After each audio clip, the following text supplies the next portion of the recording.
Sadly, a family member tells me how I was responsible for my daughter's loss. Wow. That was the saddest thing I had heard from the time I lost my child. And I actually took it to heart. I beat myself about it. So I wanted to conceive like yesterday. I wanted a baby. I wanted to have a child. I wanted to rebirth Shona. I wanted to have a daughter to name Shona. It was about having that girl back. A lot of pain kicked in, but then I had no one to tell. I had no one to talk to. Whoever you try to talk to, they will tell you, let the girl rest. You need to move on. And then I'm wondering, what do I move on from? I have lost a child. I have not hit my knee or my nail, but I've lost a child. But no one really wanted to listen. Now, I had gathered strength after seeing Diana. But then when this lady told me I was responsible, I went back 20 steps. And it was pain again. And then I don't know what was wrong. I had a lot of low abdominal pain. My incision site was swollen. The ends were not, they hadn't healed. So I had physical pain, emotional pain. No one wants to understand me.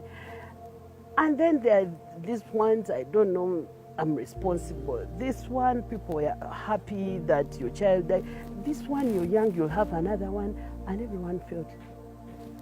And then that time on Facebook, Mama Tendo, ladies were losing kids. Ladies were dying. And then one person told me, you're lucky you didn't die. I actually told them, I wish I had died and my daughter had lived. I have the best family. My mom and my sister will take care of my kids. But no one was understanding me. So now from that day, I had that pain section somewhere in my heart. But then I had a cousin who was pregnant with a daughter. I had a sister who was pregnant with a daughter. So 2 weeks later, my cousin had a child. It was a daughter. And everyone else didn't want to tell me. I felt sad because I felt like because I lost a child, they are sidelining me. Of course, they were protecting me, but for me, they didn't understand it from my view. I went and I saw her. She had a child normally, and it was a little girl. And I was honestly happy because I wasn't crying, but everyone was like, oh, what? So it didn't feel right. And then 3 weeks later, my own sister had a child. But even when she was going to hospital, she didn't call me to tell me, like always. And then I had to hear from another because she didn't want me to hurt. But again, for me, it killed me because we are family. We have always been tightly knit, and they're not telling me about the important things in their life because I have lost a child. And then I went for my sister in hospital. Labor was a bit, and then she had her daughter. I was honestly happy, but then everyone was protecting me from I do not know what. So it hurts. But then, to take you a little back, when I was in hospital, I had a friend whom we were pregnant together. So we were expecting our babies around the same time.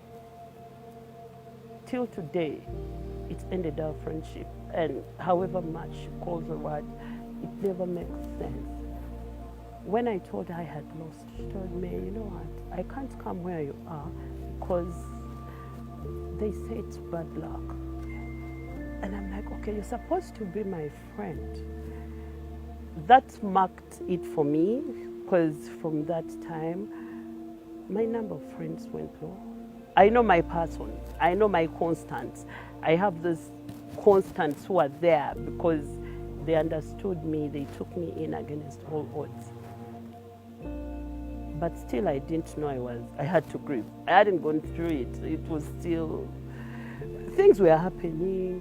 I didn't know if I was depressed or what. I didn't know. But then, for me, I felt I should talk about it. But everyone else felt I shouldn't talk. So that's when people started losing babies. Now, someone would reach you on Facebook, someone has lost a child. Can you? So I would times talk to these people because I had gone through what I had gone through.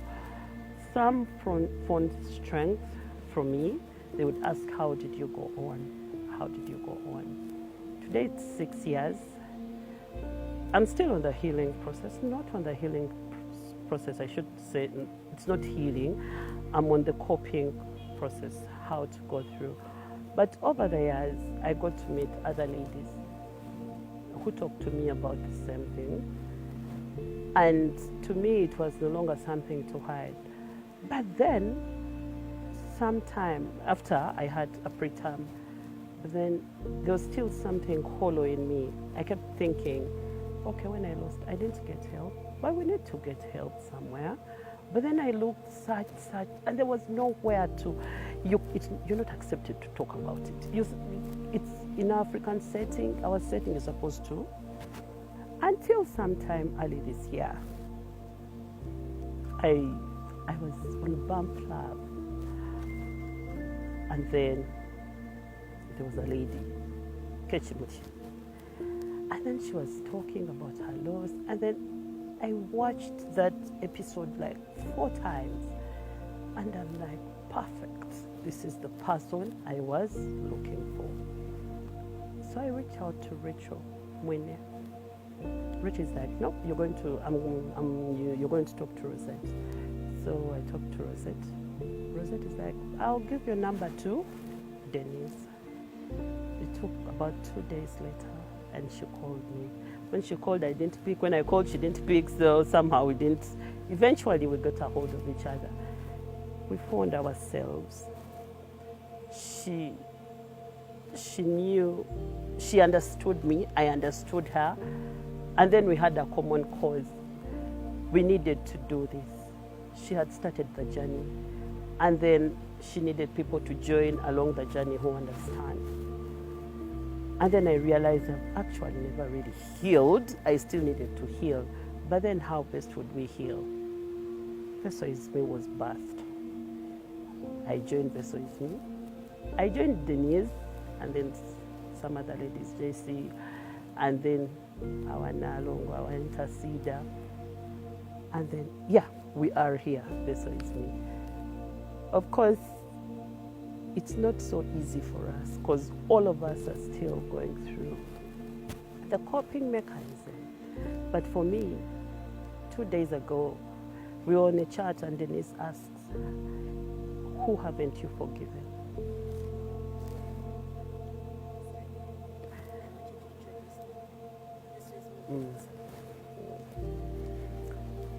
So, 2 days later, on WhatsApp, well, Vessel Is Me, as you know, it's a not-for-profit NGO. We offer bereavement support about infant loss, then mothers in waiting, infertility. Out of Vessel In Me, it has birthed a Facebook page. It has birthed a WhatsApp group. By the WhatsApp group, you join through our website, www.vesselisme.org. So to join the group, you join through the website. Our WhatsApp group is our space. It's our safe place. There are moments when you wake up and you don't want to do life, and you feel like, no, not today. Today I'm going to stay in my bed. Excuse me. Today I'm going to stay in my bed. Today I'm going to cry. But then you need someone to hold you, someone to say something, someone to understand you. And then now safe space is Vessel Is Me. Because at times, you're not going to be able to reach Racheal, to reach Denise, Kathy, but then on the WhatsApp, you can reach one another. So 2 days ago, Racheal posted something about, is there someone have you forgiven yourself? It was about forgiveness. It was homework for me. I searched my heart. I realized, for starters, myself, I've never forgiven myself. Because I took to heart that thing when someone said, I was responsible for the loss of my Shona. I took it to heart. So I realized I've never forgiven myself. I realized I've never forgiven two other people. And I'm still struggling with it. But then I need to. There is a time I was talking to Denise. She told me, Racheal, you need to first forgive yourself.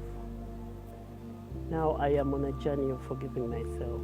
Well, I get calls from the different mothers. We call them vessels.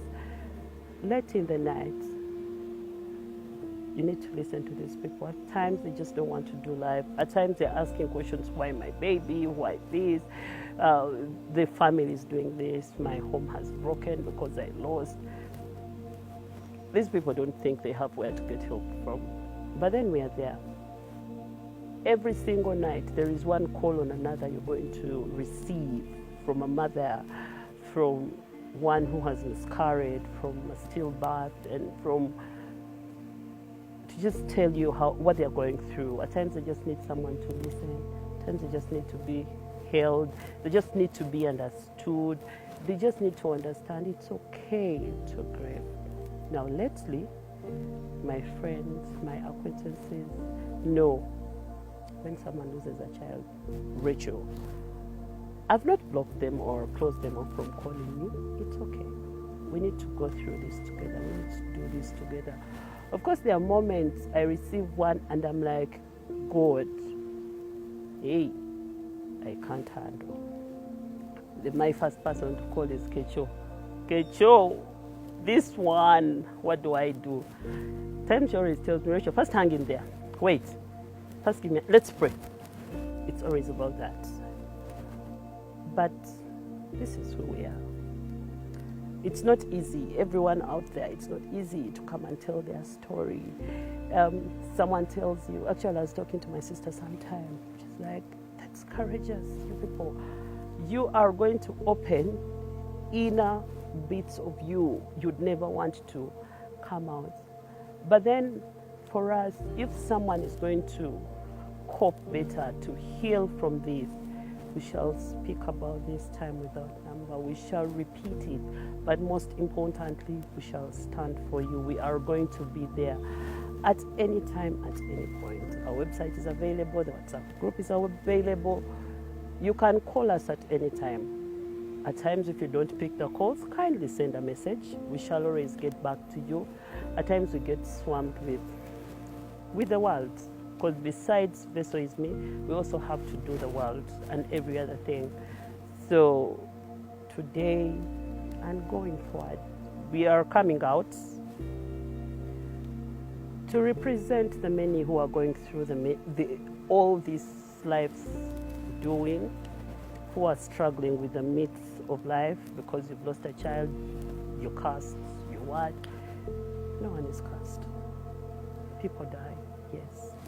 But losing a child doesn't render you cursed, doesn't render you weak, doesn't render you bad. You're not paying for anything you did. The child has died.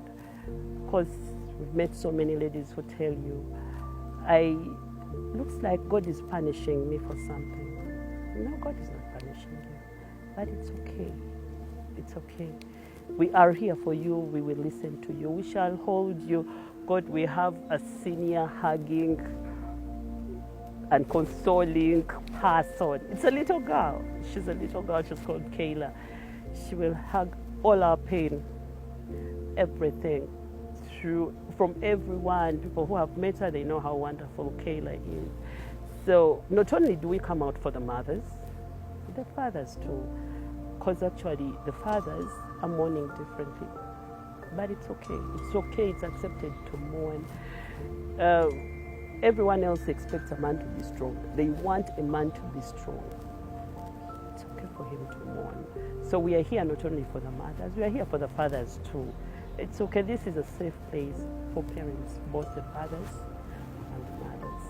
So everyone out there, you can always check on us on our website. You can reach, our numbers are there on the website. You can reach us through our website, basically. You'll be able to get us through the WhatsApp group and the Facebook page.